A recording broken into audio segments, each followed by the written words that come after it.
নিলে কি হবে, জায়গাটা একটু ফোলা ফোলা ভাব চলে আসবে। এটা নিয়ে ফোলা ফোলা ভাব আসলে কি করবো, যদি পফ করি, পফটা একটু উঁচু ধরনের হয় পফটা, তাইলে একটু যে বেঁকা ধরনের করে একটু আমার জন্য নিয়ে ভাইকে দেবো, তোমার করে দেবো। এই জিনিসটা একটু বেশ গর্জিয়াস লাগে, ঠিক আছে? তারপর যখন ওই যে পুলি বলে, পুলি করে হালকা করে স্প্রে দিয়ে টানে, প্যান্টটা ধরে রাখলে, ক্লিপ আটকে রাখলে এগুলো হয়ে যায়।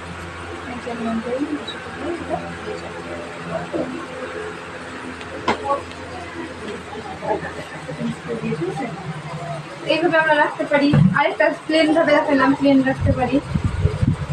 তারপরে হচ্ছে তুমি এটাতে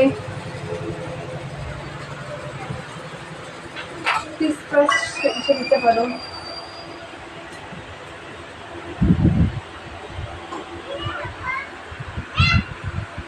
রোল করে যে জিনিসটা, তো রোল করে করতে পারে, ডাবল এরিয়া রিসেপশনে ভালো যায়। এই জায়গাগুলো রোল করে